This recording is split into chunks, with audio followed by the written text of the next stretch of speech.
Bom dia, mamães, bom dia, papais, sejam muito bem-vindos ao nosso canal Inglês na Infância e Dentro de Casa. Eu sou Shelley e aqui nós mostramos como o seu filho ele é 100% capaz de aprender inglês nos primeiros anos de vida, sem sair de casa. E mesmo que você, papai e mamãe, não saibam uma palavra sequer em inglês. Hoje a gente vai falar do tema recompensas. Então, vocês vão sair daqui hoje sabendo tudo sobre recompensas. Quais são os tipos de recompensas? Quando dar essas recompensas aos nossos filhos? Se essas recompensas, elas podem ou não estragar os nossos filhos. Então, a primeira coisa para a gente começar é compartilhar com aquela amiga, com aquela prima, vizinha, que você acha que gostaria, que tem filhos e você acha que gostaria de ouvir, entender, saber se essas recompensas são ou não prejudiciais aos seus filhos. Então, tem um aviãozinho aqui embaixo, é só clicar nele e compartilhar. Tem pessoas que enxergam uma setinha, outras falam aviãozinho, é só clicar lá e compartilhar. Antes, para a gente entender se a gente vai dar recompensas para os nossos filhos, se as recompensas são boas ou não, a gente precisa entender o ponto de vista da criança. Como que a criança enxerga o mundo? Precisamos olhar sobre a ótica da criança, né?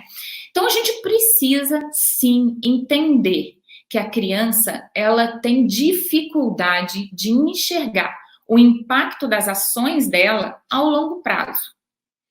Ela é diferente de um adulto. Por exemplo, um concurseiro, ele vai estudar 2 horas por dia, 3, 5 horas, às vezes por 1, 2 anos, pensando, sabendo que ele vai colher esse fruto no futuro, né? A criança, ela não consegue fazer essa correlação.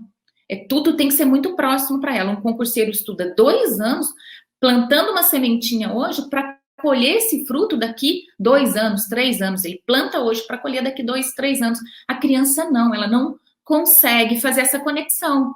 Ela não faz esse tipo de correlação. Então, para ela fica difícil. Então, por isso, o que acontece? Por que a gente briga com os nossos filhos o tempo inteiro? Vai estudar. Você estudou pouco, está na hora de estudar. Por que a gente precisa brigar com os nossos filhos, chamar atenção, estressar com os nossos filhos para eles irem estudar? Porque a recompensa que eles vão receber está muito distante dele. E qual que é essa recompensa? É passar de ano ou não. Passar ou não de ano, só que essa recompensa está no final do ano, né? Então é muito distante para ela. A gente precisa brigar assim o tempo inteiro, porque a recompensa que ela vai receber está muito distante dela. Algumas escolas já perceberam isso, tá? Algumas escolas já perceberam que essa recompensa só no final do ano está trazendo, não está motivando as crianças. Então, eles já estão trazendo recompensas mais próximas. Algumas escolas já estão usando essas técnicas de trazer as recompensas para mais próximo delas. Então, mas a criança, ela precisa de quê? Sentido imediato. Ela precisa saber que o que ela está fazendo tem um objetivo, tem um sentido hoje, imediato, para ela continuar motivada ou continuar a fazer qualquer outra atividade dela, ou que a gente queira que ela atinja esse objetivo, ela precisa ver sentido imediato, sim. Então, se a gente quer que os nossos filhos atinjam um objetivo, a gente pode recompensá-lo, sim. Isso não vai estragar os nossos pequenos. Vai depender da frequência e do tipo de recompensa que a gente vai dar para eles. Mas se a gente souber o tipo da recompensa e a frequência, a gente não vai estragar. Muito pelo contrário, a gente vai conseguir que eles atinjam o objetivo sem estresse, de uma forma mais tranquila e atingindo, o mais importante, atingindo o que a gente quer que seja os nossos objetivos. Que tipo de coisa que recompensa os nossos filhos com maestria? A gente viu que passar no final do ano não é um tipo de recompensa perfeita. Então, O que traz essa recompensa para essas crianças com maestria? São os jogos. Vocês sabiam que os jogos têm maestria em dar recompensas para as crianças? Você já viu alguma mamãe pedir para a criança ir jogar algum jogo? Não. A gente não vê as mamães pedindo para as crianças irem jogar. Muito pelo contrário, a gente pede para as crianças pararem de jogar. E por que que isso acontece? Porque as recompensas que os jogos proporcionam estão na frente delas. É uma recompensa imediata. Se ela passar naquela fase, ela ganha uma moedinha virtual. E ela vai acumulando aquelas moedinhas.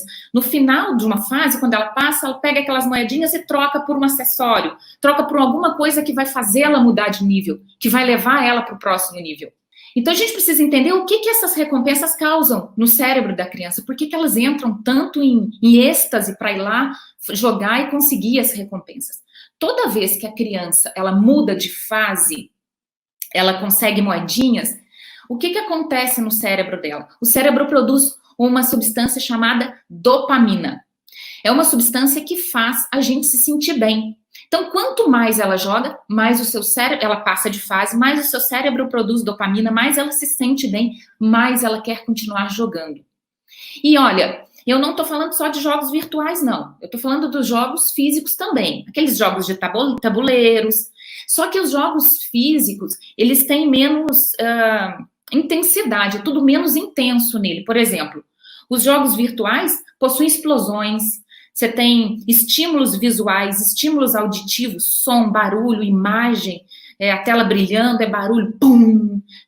Toda vez que ela passa de fase, emite um sinal sonoro, sinal luminoso. Então, ele tem mais, sim, impacto na criança. O que a gente tem que entender é se os jogos fazem mal ou não. E o porquê que fazem mal. Então, os jogos não fazem mal para a criança. O que faz mal é o tempo de exposição que essa criança está a esse jogo.